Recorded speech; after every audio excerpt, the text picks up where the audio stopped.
WFAA, Dallas, Fort Worth. Newsbreak, Charles Osgood on the CBS Radio Network. About the Colorado floods after this. If you've got an eye for cars, maybe you've already seen the impertinent little sport coupe making its mark around town these days. It's called Sunbird, and it's made in America by Pontiac. But despite its rather modest origins, it has a habit of acting like an import priced 3 times higher.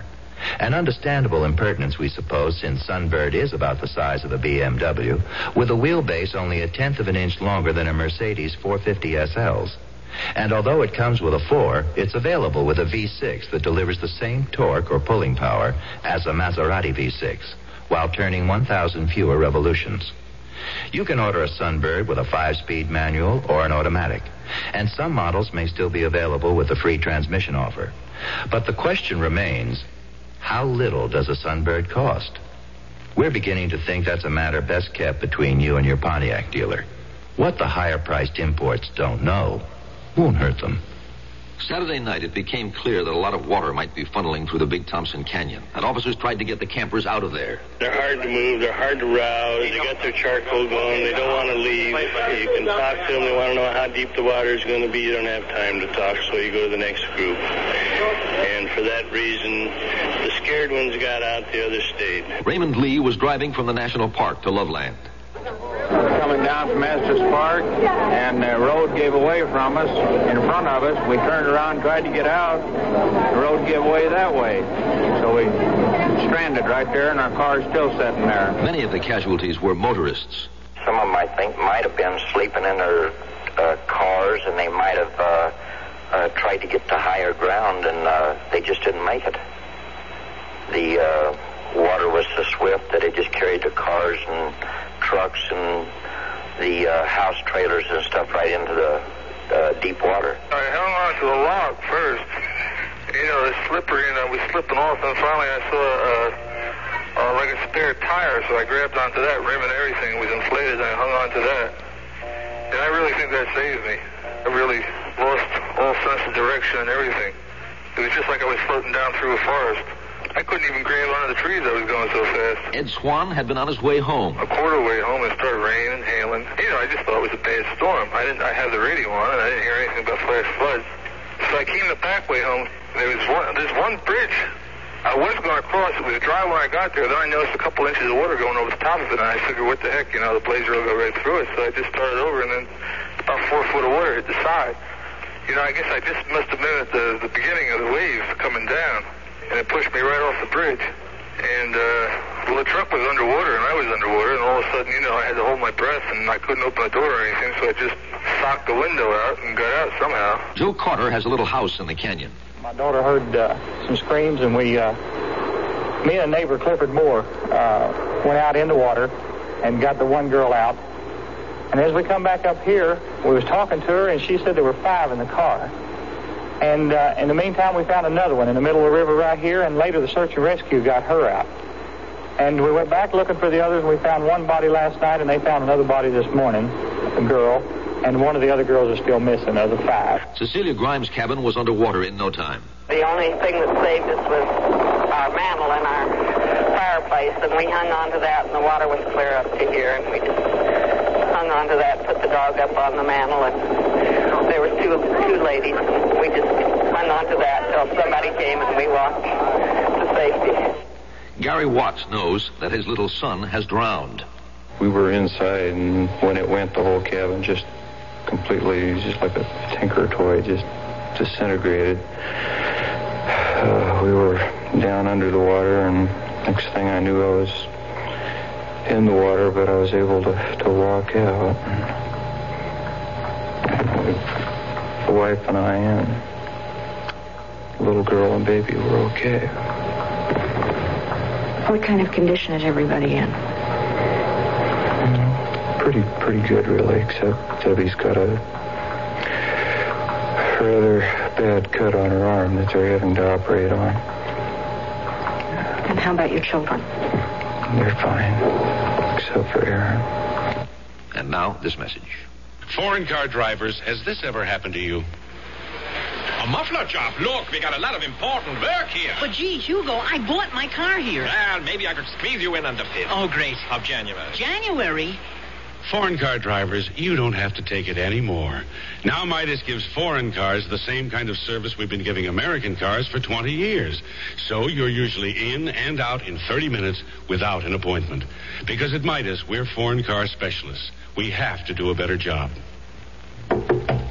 Yes? Excuse me for being nosy, but is that mold and mildew I smell in your bathroom? Yes, it is, and I clean it every day. Not really. To get a place really clean, use Lysol brand disinfectant. Lysol? Yes. Lysol brand disinfectant kills household germs on surfaces where they grow, including germs that cause odors. Lysol brand disinfectant? Mm-hmm. That brown bottle in the red and yellow box? That's it. Just pour some in a bucket of water and start cleaning. The floor, tiles, fixtures. No more moldy and mildewy odors here. Come back and be nosy again. News break. Charles Osgood, CBS News. Fred, baby, everybody's doing it. Doing what? Celebrating our country's bicentennial birthday, of course. What's that got to do with keeping your teeth clean? Plenty, that's what. We're celebrating the 200th year since we declared our independence as a nation. I hear you, man, but I don't track you. Well, figure it out yourself. One of the best ways to do this is to declare your independence from dental disease. I track you now, Sid. That's right. Dental disease can be a big pain, and who needs that? I'm Dr. John Tabak, president of the American Society of Dentistry for Children. And ASDC is asking children everywhere throughout this wonderful land of ours to say Happy Birthday, USA, by brushing and flossing the plaque from their teeth. Plaque can lead to dental disease, and a happy, healthy nation must be free from that, too. WFAA, Dallas, Fort Worth. The CBS Radio Mystery Theater presents...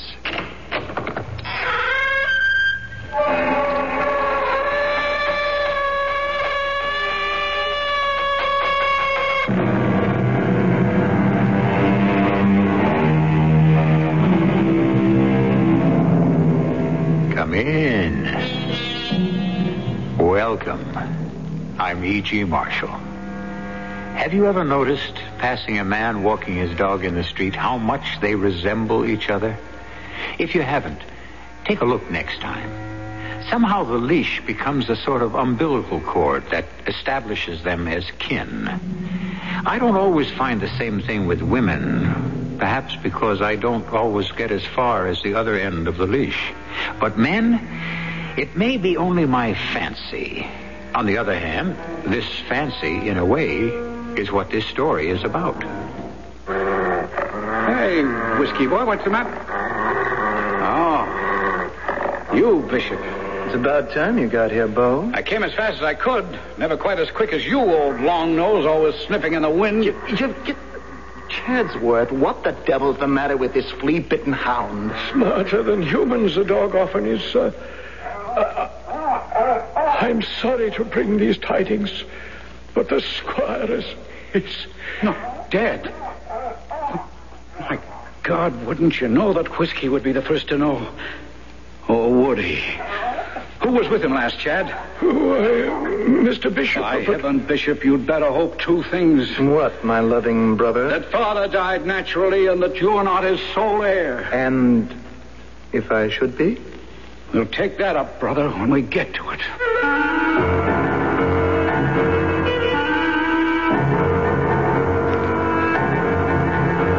Our mystery drama, Every Dog Has His Day, was written especially for the Mystery Theater by Ian Martin and stars Court Benson. It is sponsored in part by Contac, the 12-hour cold capsule, and Buick Motor Division. I'll be back shortly with Act One. The following is a test. Please answer all questions truthfully. Question 1. Which of these do you like most? Rowboat, dentist, Opal Isuzu?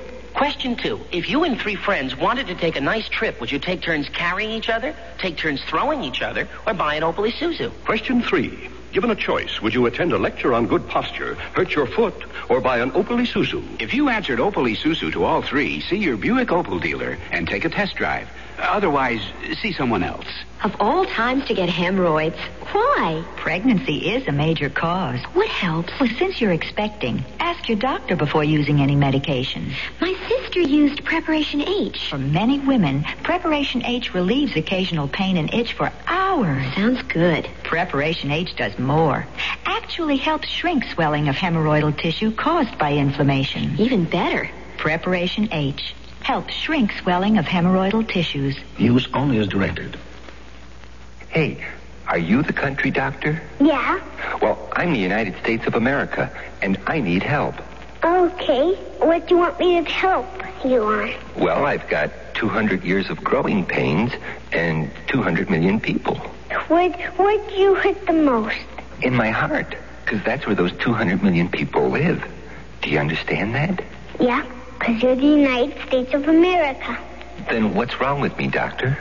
Well, maybe it's because all the bad people in your heart is what makes you sick. Gee, that sounds serious. Yeah, because if your heart doesn't work, then nothing works. Well, how do I cure the bad people in my heart? Well, you could tell them to be good to each other and to love each other. And then maybe you'll feel much better. Well, God bless America. Please.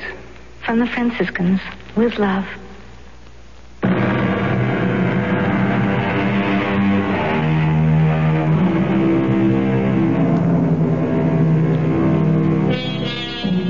Old Rokesby Hall is long gone now.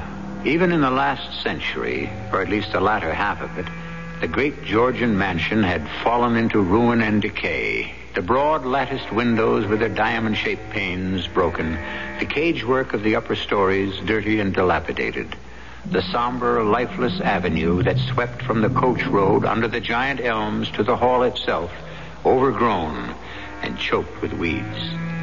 Before the Civil War, it had been one of Virginia's proudest landmarks, till the death of the old squire's wife.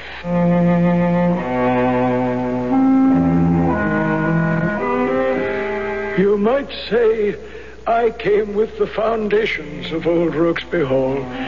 For on the death of his father, the squire left England behind him and took his new bride to the Americas and built this magnificent old house to welcome her here. Ah, those were the days.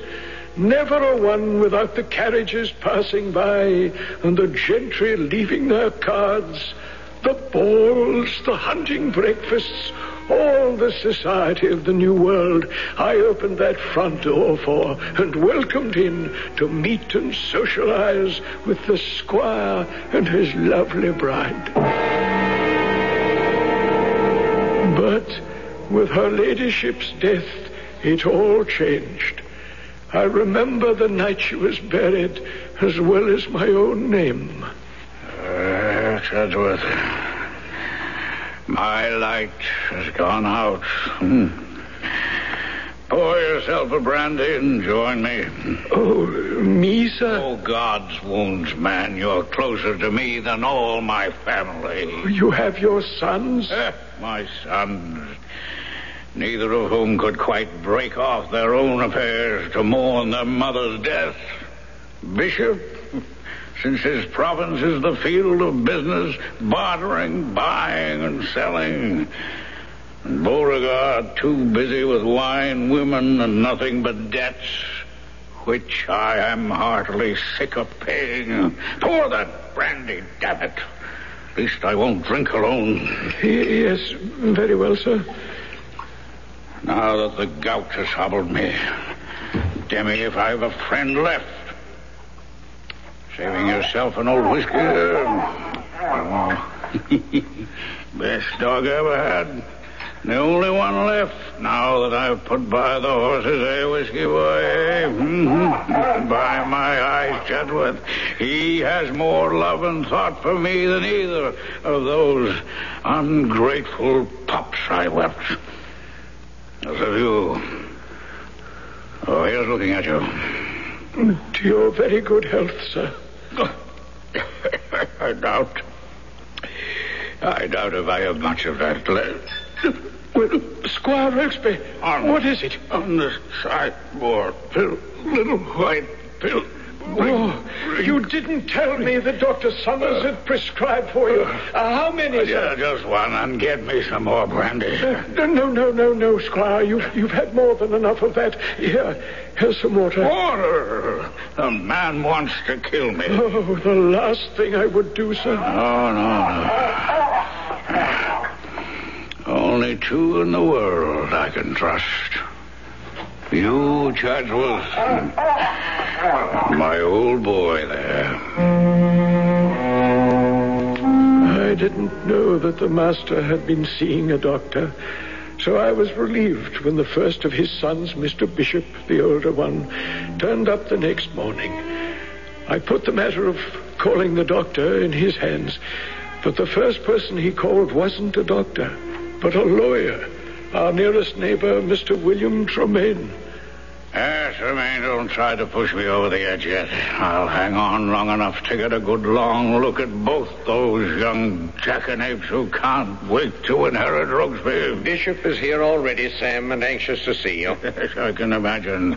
But first he was careful to let my lawyer in, huh? Now, Sam, you mustn't sell your son short. Give them a chance to present their own case. Oh, of course, Mr. Lawyer. They shall have their chance. Is Bo there, too? Why, no. We are not sure he's received our messages yet.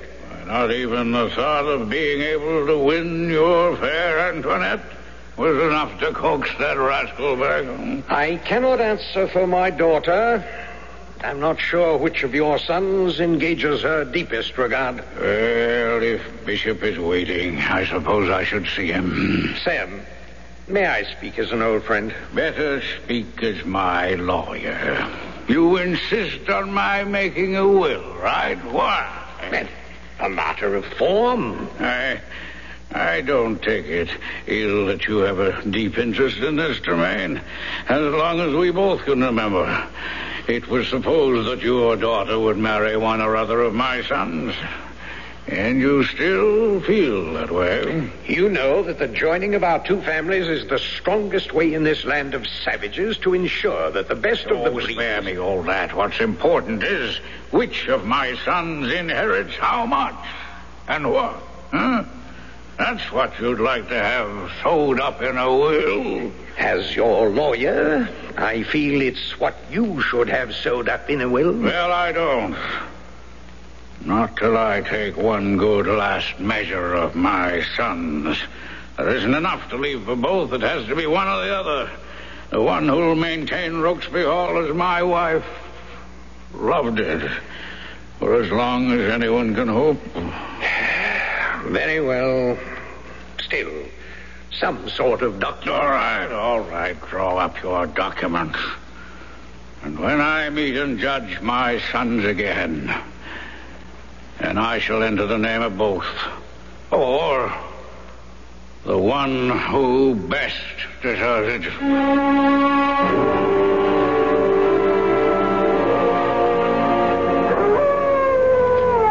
What the devil is the matter with that dog, Chadsworth? Mr. Bishop, he misses his master. Being shut away from him, he dotes on the master, does old Whiskey. Only wish he'd be a little less vocal about it. Dogs are very strange, you know. Sometimes they have a sixth sense, like... maybe I'd better go into the squire. Don't be ridiculous. My father's perfectly all right. He wanted to rest, and I saw him off to sleep. You wouldn't think he might be failing, Mr. Bishop? Nonsense. Nothing could kill that old devil. Gout, apoplexy, heart... He'd laugh them all off. He just asked me to have you witness this and settled off to sleep like a baby. Oh, witness what, sir? Well, his signature. You can see the ink isn't even dry. What's the document, Mr. Bishop? Heaven only knows. Anything from a rent, mortgage to his will. He scribbled his signature and said to have you witness it along with the housekeeper, Mrs. Armbruster. A little out of order, wouldn't you say, sir? I would, but then, Since when has my father ever been either orderly or ordinary? Go wake him up and ask him if you want. Oh, I wouldn't dream of it. He needs the rest. Yeah. And sign this and get Mrs. Armbruster, too. He particularly wanted it in shape before my brother arrived. Very well. Oh, damn that hound. But go ahead, Chadsworth. Yes, sir. I will, sir.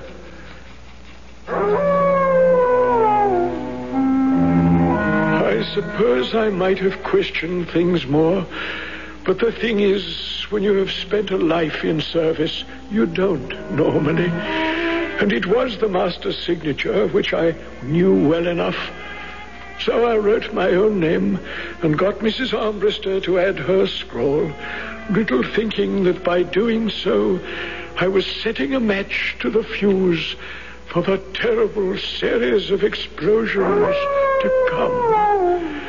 Better I had paid attention to Whiskey's warning howls than to the smooth and easy way of Mr. Bishop Rokesby, for a storm was on the way in the person of his younger brother, Beauregard.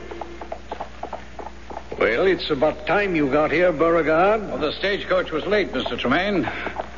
And it isn't that serious with the old boy, is it? Would you care? Well, of course I would, sir. I'm glad to hear that. For my daughter's sake? I guess I'm a little out of my depth, Mr. Tremaine. Well, then let me get you back to shallow water so you can put your feet on the ground. Was there not a kind of understanding between Toinette and you? Oh, yes, sir. Attendant upon my making my way and my fortune. Which I take it you have not yet succeeded in doing. Oh, I have great prospects, sir. Many connections and, well, frankly, a lot more debts than I can properly handle. Well, at least you tell the truth. I'll answer in kind. If it weren't for Toinette's feelings, I wouldn't give a tinker's damn about you. If I had my way, I'd rather see her married to your brother. To old Bish, that cold stick? Oh, not really, sir. Now, don't you now really, sir, me. Your father is far from well. He may not recover from his last attacks. I hope for your sake he'll be conscious to give you a chance to renew an acquaintance which should never have been broken off. Well, sir, if I'd had any idea the old man was... If you had a brain in your head, you'd have stayed home to help him manage the property. But while you've been having your fling, your brother has had the good sense and the common decency to keep in touch with your father. Since the squire has been sick, he's been with him 24 hours a day. While it's taken you the better part of a week to bestir yourself and come home. Mr. Tremaine, what are you trying to tell me? I am your father's friend, his lawyer, and a prospective father-in-law to one of his sons. One of us? You can't seriously consider Bishop to... Your brother has been paying considerable attention to Toinette. You may be surprised to discover how she has bloomed in your absence. And you favor his suit? For myself, quite frankly, yes. I have more faith in Bishop's future. I didn't hear Mr. Beauregard come home. The insistent, mournful wail of the hound had sent me running to the squire's room, a dreadful premonition clutching at me. So that when the front door bell rang, for all I hurried with my heart in my mouth, it was Mr. Bishop who got to the door first. Whiskey was all over Mr. Beauregard in a wild kind of desperate greeting, whimpering and snuffling and licking at his hands. And when he saw Mr. Bishop... Hey, Whiskey boy, what's the matter? Oh, you, Bishop. It's about time you got here, Bo. I came as fast as I could. Never quite as quick as you, old long nose, always sniffing in the wind. Chadsworth, what the devil's the matter with this flea-bitten hound? Smarter than humans, the dog often is, sir. I'm sorry to bring these tidings, but the squire is... Not dead. My God, wouldn't you know that Whiskey would be the first to know? Oh, would he? Who was with him last, Chad? Mr. Bishop. By heaven, Bishop, you'd better hope two things. What, my loving brother? That father died naturally and that you are not his sole heir. And if I should be? We'll take that up, brother, when we get to it.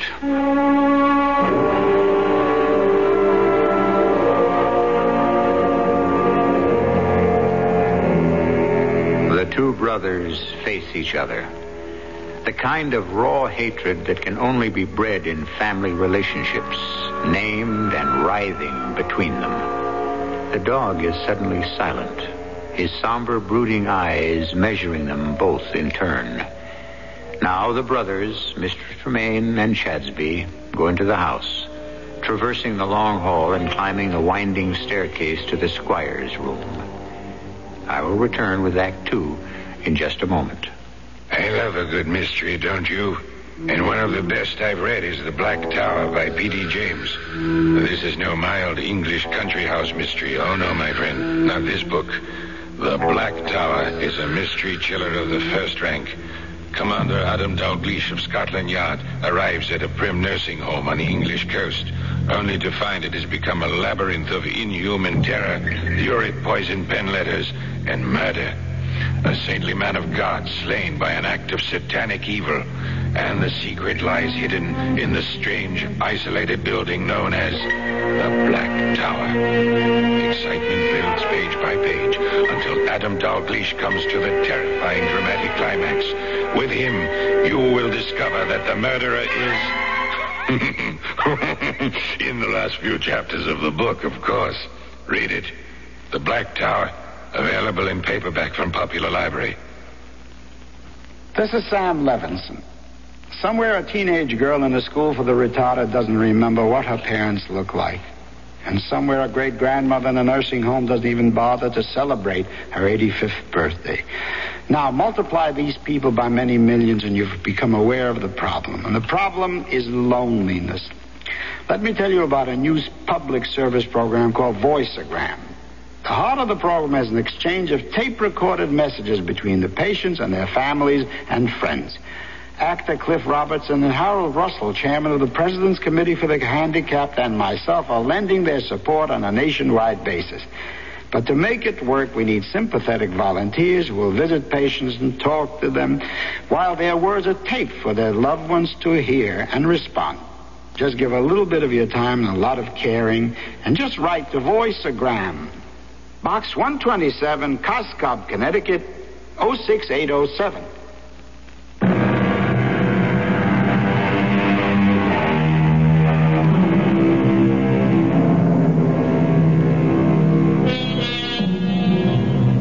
When they came upon him in the bedroom, Squire Samuel Rokesby lay half fallen with the upper part of his body out of the great four-poster.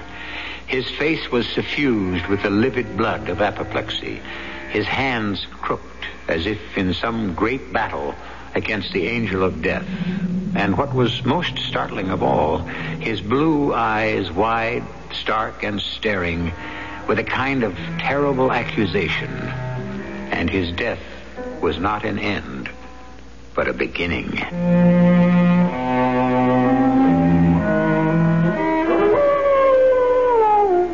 Whiskey, poor old hound, was the first to announce the death.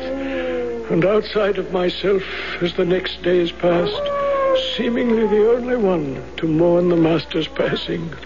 By heaven, I'll not suffer it. I'll take it to law. Though I ask you to let us discuss this calmly. Calmly? Calmly, is it? When my father, his face black and his tongue out gasping for air, quite obviously had help in leaving this world? That's quite an accusation. Oh, I do heartily agree. Prove it, brother mine. The proof is on the table there amongst us. Your father's will? My father called me in and signed this document, which proved to be his will. At the time, I didn't know what it was. It was sealed with his signet ring. Naming you as sole heir. As you see. Without this will, we would share the inheritance. Isn't that true, Mr. Tremaine? If your father had died intestate, yes. Since it doesn't apply, there's only one will which appears to be valid. Are you satisfied, brother? No. Will you listen to that? I swear by all that's holy, we might all be ashamed. The squire is dead, and there's only one who really mourns him. But I warn you one thing, Bishop, if it's the last thing I do, I'll make sure you don't profit from his death.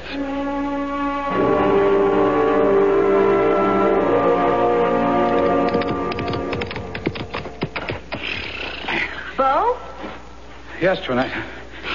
I wasn't sure you'd be here. I got your message.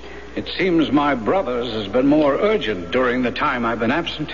I didn't come here to quarrel. Well, no more did I. But what's all this my father tells me about Bishop and you? The families are friends. How would you have me treat him? Like the black snake he is. There are 2 Rokesbys left, my brother and myself. All right, Toinette, which do you choose? I didn't think your message suggested that this was why I meet you. What did you expect to talk about with a Rokesby? Love instead of hate? I thought the first was all that lay between us. And so did I, till I came home so tardy. You know that I've been disinherited? Well, Yes. But it makes no difference to us. Oh, please. It's different now. It isn't when I see you again, Toinette, and touch you. You never wrote. I never write anyone. We thought you were never coming back. We? Bish and... Well, I mean, Daddy and I, and Daddy felt that... That I wasn't worth the powder to blow me to hell. You don't have to be so violent. Why not? We're a violent family, Toinette. Oh, don't let my brother's cold, tight control blind you to what he really is. Not all the money in the world could bring you a moment's peace with him. That's why I made this tryst. To tell you that he murdered my father. And to ask you to run away with me before it's too late for all of us. Oh, what are you saying? You can't believe that... Well, that Bishop killed you. Of course I do. But prove it? That's something else again. So you won't come with me. Oh, be fair, be reasonable. How can... All right, forget it, Toinette. You've made your choice. I thought I owed you one last chance. Where are you going? If I can't have you or Rokesby, by heaven, neither will Bishop. Bo, what are you going to do? Put a bullet in my brother and then another in myself. You're mad. You can't kill Bishop. I will unless he backs down, but you and I are through. All right, get away, boy. Get away, Whiskey, or I'll take my riding crop. Do you... Whiskey, will you let go of the stirrup leather? Damn you, this horse is skittish enough without... He's rearing. Bo, look out! Oh, no! Bo, are you all right? No. My leg, my back, I think broken. Help.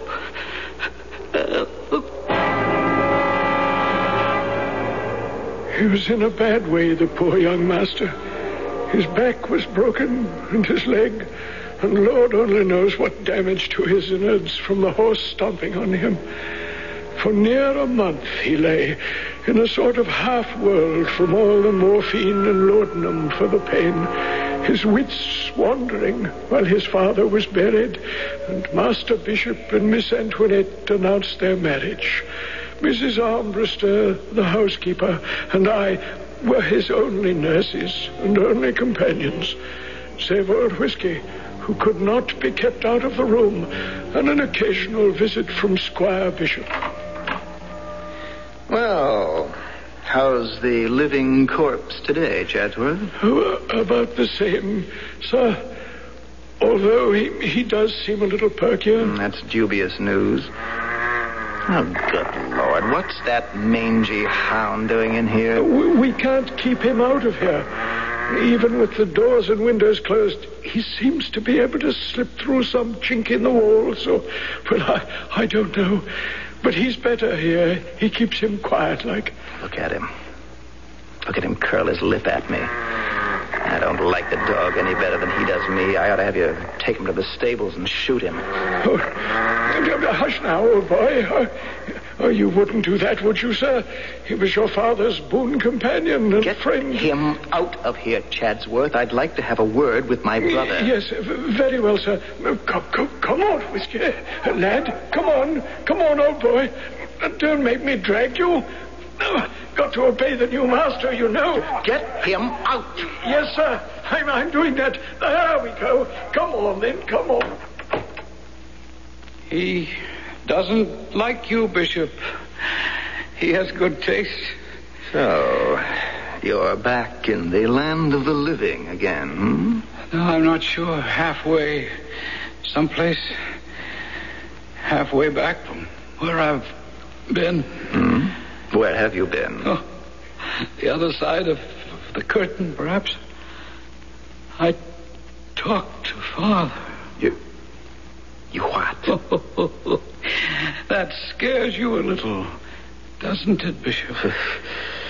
Why should it? Aren't you afraid he might have told me how he died? How he died from apoplexy, congestion of the blood and heart. What else? What my father told me. Would you like to hear? Oh, I have no intention of listening to your delirium and your dreams. Only you're going to, Bish. Not in my words, but in his own words. Our father's words. Your father's words. No, Bishop. I must wait for Bo to come home.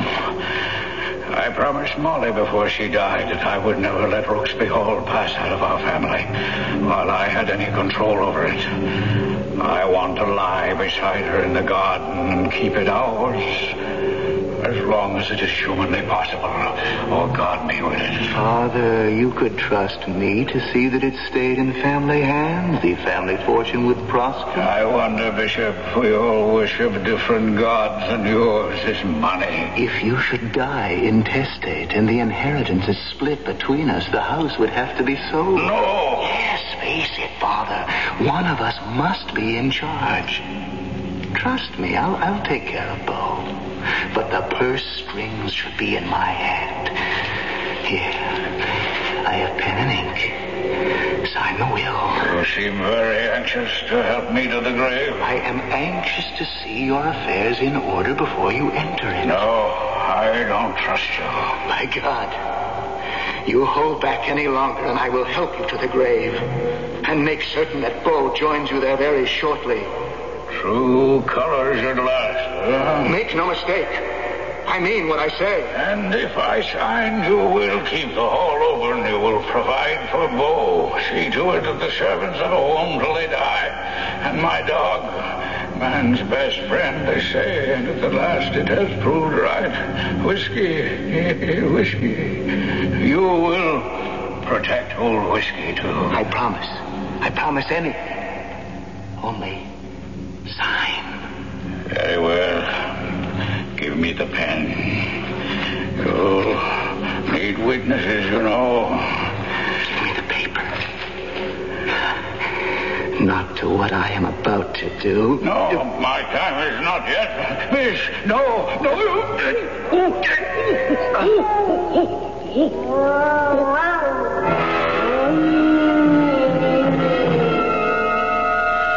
You took the pillow and held it over his face until you choked the life from our father. Good Lord. Every word. Every syllable. How could you know? I told you I'd been beyond the curtain. I talked with Father. Well, you'll have no chance to tell anyone else. I'll take care of that now. How will you do it? The same way you did with Father? Yes. There's no way to trace it and no one will stop me. The dog. How did he get back in here? It doesn't matter. What does matter is he's going to stop you. No, by heaven. Let go off my sleeve, Whiskey. Let go. I told you he'd stop you.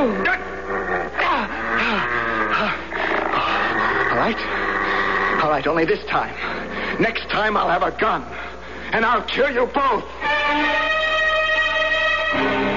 How did I know these things? Because Mr. Beauregard told me. And much, much more. Strange and hard to believe. And not of this world.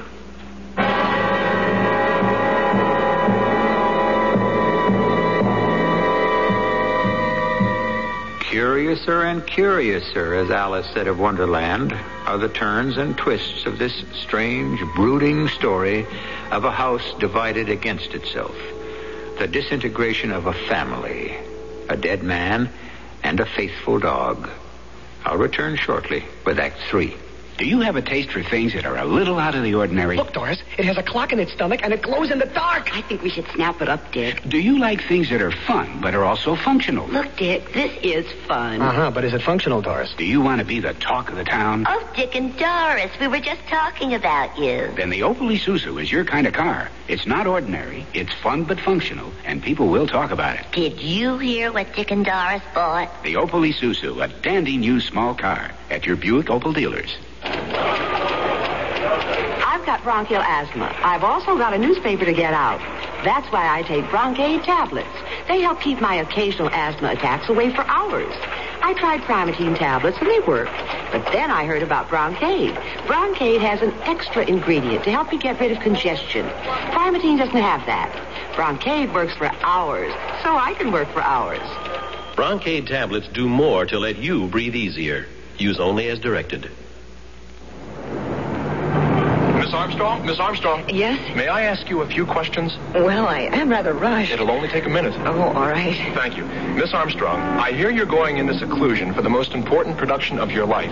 What's it going to be? I'm not quite sure. But how do you prepare for something without knowing what it is? Oh, my doctor will help me. You see, this is very different from my other roles. Oh, and I must follow all of his orders. Your doctor? Yes. First, I must set up regular appointments with him, eat well-balanced and nourishing meals, exercise moderately, and stay away from all pills and other medications, except those prescribed by him. What does that have to do with the performing arts? Oh, everything. The preparation for any performance requires discipline. You see, I'm preparing for a baby. With my doctor and the March of Dimes to coach me, I won't miss a cue. Oh, and I already know the most important line. What's that? The March of Dimes says, "Be good to your baby before it is born."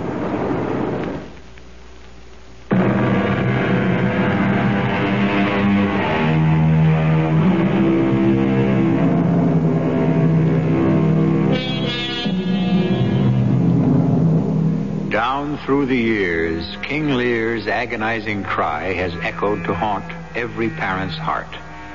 How sharper than a serpent's tooth it is to have a thankless child.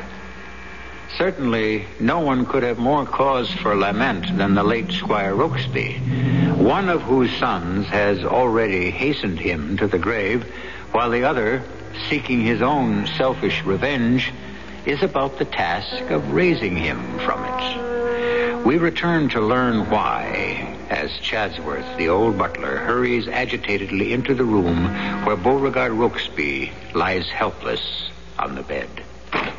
Are you all right, Master Beauregard? What's wrong, Chad? Oh, the way your brother went by me down the stairs, his face white and his eyes so wide and blank, I thought perhaps... That I'd followed my father's example and left this baleful world? No. Not yet, Chad, not quite yet. I don't understand. There's so much I don't understand. Whiskey, how did he get back in here? Mr. Bishop let him in? No, not my brother, never him, the last two. Then how did he get in this room? The door was closed when I left, taking him with me. And it was closed when I returned. And still, he did return. No ordinary dog, wouldn't you say, Chad? I want you to leave us alone. There's a lot, I think, to be done, and very little time left to do it. Now, Mr. Beauregard, the doctor... Oh, the doctor is long since out of this, as are Miss Toinette, her father...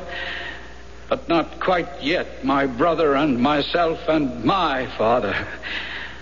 Leave us alone a little, please, and trust me when I ring to tell you all that needs to be told. I'll take the dog with me. No, leave Whiskey behind. Are you sure you're all right, Mr. Beauregard? Right as I'll ever be. Goodbye, Chad. At least for now. Goodbye, sir. I hope you know what's best. I may not. But how about you, Whiskey? Or whoever you are. Now, the rest you'll have to take on faith, as well as I can remember it.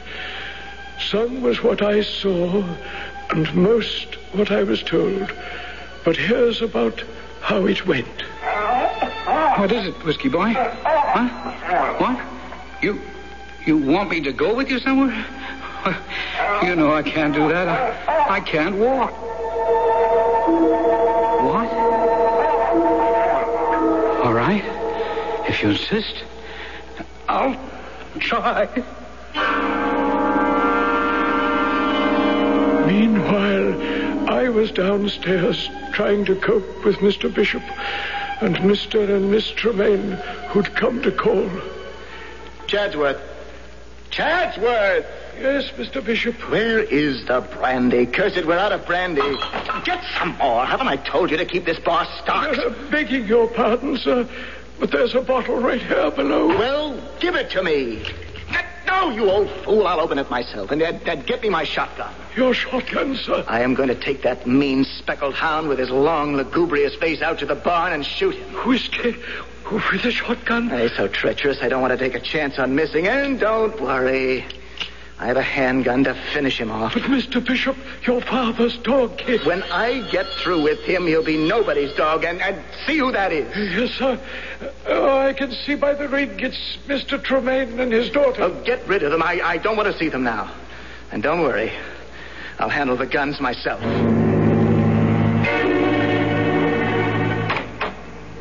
Good evening, Mr. Tremaine and Miss Antoinette. Tonight is a bad night to be here. Why? Well, miss, it's just that things are at 6s and 7s, as you might say. Is Mr. Bow worse? I don't think there's been much change. My daughter and I will wait in the sunroom, Chad. Please inform Mr. Bishop we're here. Yes, sir. I'll do that right away, sir.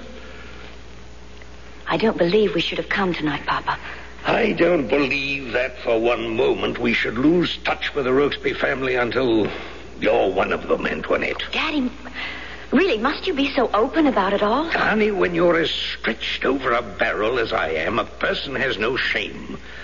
Only the determination to survive. And that has to go for both of us. You're not as young as you might be, and I'm so over-invested that I haven't any dowry to offer you. Daddy, it's all right. We'll make out. You can trust me, be sure of that. But, shh. Why, Bishop, honey, were you just going to pass us right by and pay us no never mind? Well, Nat, forgive me. This is a bad evening. Things are a little out of hand. Is there, anything we can do to help? Oh, I think not, sir. Nothing I can't handle by myself. Well, then, please excuse us, Antoinette. You're sure there's nothing? I mean, is it Bo? Is he worse? He's not well, my darling, not well. I think he's not long for this world. He's in a wild delirium at the moment. Well, have you sent for the doctor? Yes, and for the priest. I think he'll need more of the second. And now, please, forgive me. I must attend to my brother. Oh, yes, of course, Bishop, son. Don't worry about us. We can let ourselves out. But I had seen something that the Tremaines had not. The gun that Master Bishop was carrying hidden inside his coat. And now I stopped him at the foot of the stairs. Out of my way, Chadsworth. No, Mr. Bishop, please. In the name of heaven, hasn't enough misfortune come to this house? Leave the poor dog alone. You want to die with him, Chad? And my brother? No, sir, but I... Then step aside. No, sir. What? I cannot shut my eyes to murder anymore. Before I let you harm an innocent beast and Mr. Beauregard, who cannot defend himself, I'll raise the countryside. Why, you... Help, Mr. Tremaine, help.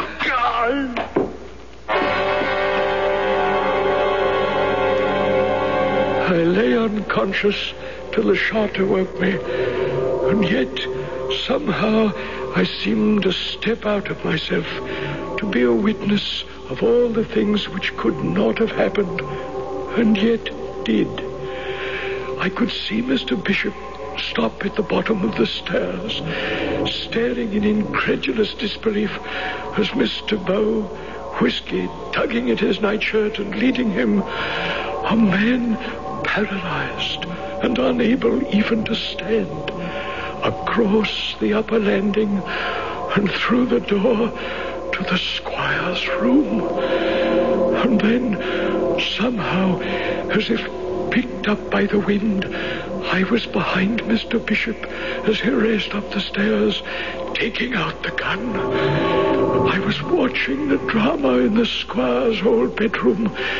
Mr. Bow had unscrewed one of the big knobs of the four-poster bed and drawn from a hollow place there a document which he was reading, while Whiskey lay on the bed, as he often did with the old master, watching him and licking his lips. What do you have there, Bo? Something Whiskey led me to. The real will, Bishop. What do you mean, the real will? One that our father had drawn and validated before we ever came home. And would you like to know who the real heir was? Whiskey there, with Chadsworth named as his guardian. That would never hold up in a court. Oh, wouldn't it? I wonder. Chadsworth didn't really see Father sign your will, and I doubt if he'd support you once he knew Father's real wishes. He knows just as well as the squire did we're neither of us worth a damn. It doesn't matter. It's all beside the point. Because that one's going to be destroyed. Give it to me. Oh, no, Bishop. A little late, but this is one wish I can grant my father. Give it to me, cripple, or I'll take it from you. Try it. I'll have it. If I have to put a bullet through you, hand it over or I'll shoot. My wrist! Oh, no. Whiskey made me shoot myself. I never thought it would be like this. Before my time, you took me. Now I take you in the same way. Father. No. Father Bo's no better.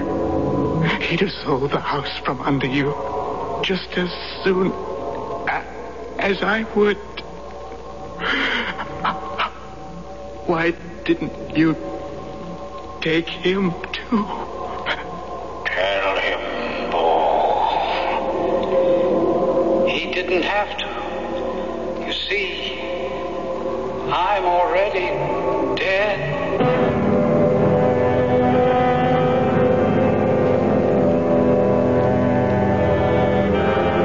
As I said, the shot brought me awake. But by the time I got to the room, it was empty, save for Mr. Bishop lying dead on the floor with a bullet through his heart and the will, the real will, in his hand.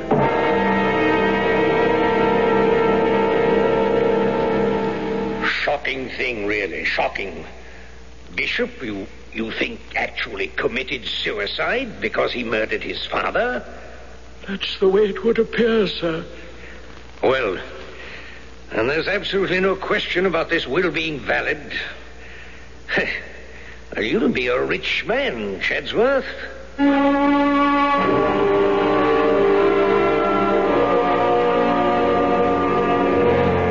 It's all been a few years past now, and we're both a bit grayer and a little nearer the end of it all. But they've been pleasant enough years for all the sad memories. Whiskey and me sitting here by the fire of a night. I look across at him in the squire's wing chair, and I wonder if it's a trick of my old eyes. But moment by moment, day by day, year by year, that long hound's face with the jowls and the sad, wise old eyes grows more and more like the master, till when the fire burns low and the candles wane, I could swear he sits there and nods at me and winks and says, Not the best way to end, perhaps, Chad. But at least there's been the satisfaction of knowing that the old dog had his day, after all.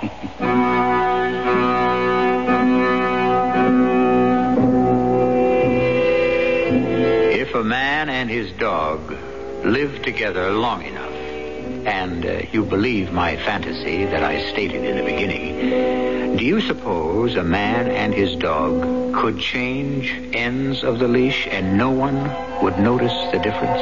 I'll be back shortly.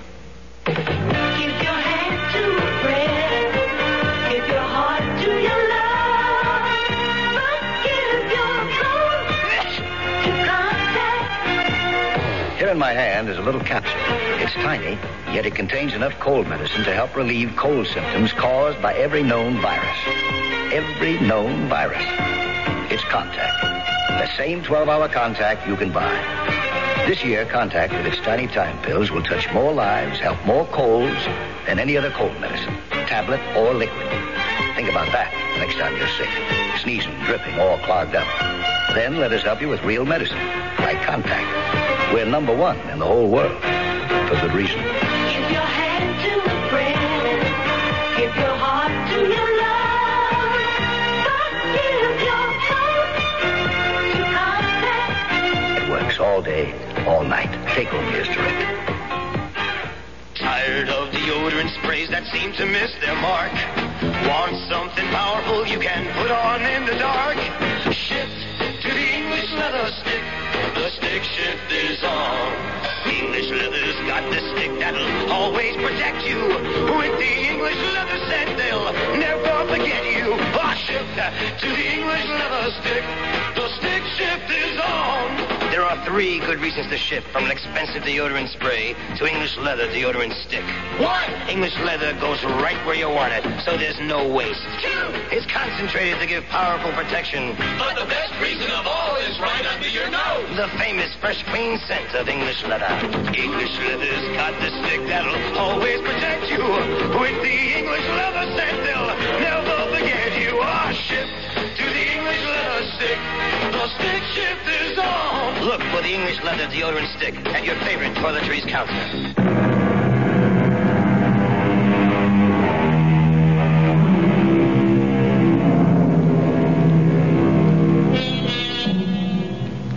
Looking in some old records, I found that a Thomas Chadsworth, the last resident of Rokesby Hall, lived to be 93. There's no mention of how many years Whiskey lived, but there is a note to the effect that the day the old man died, his dog, an old gray speckled hound, went to his long last sleep as if in sympathy. I wonder if they're buried in the garden beside the squire and his wife. Our cast included Court Benson, Russell Horton, Morgan Fairchild, and Ian Martin. The entire production was under the direction of Himan Brown. Radio Mystery Theater was sponsored in part by Buick Motor Division and Contact, the 12-hour cold capsule. This is E.G. Marshall inviting you to return to our Mystery Theater for another adventure in the macabre. Until next time, pleasant dreams.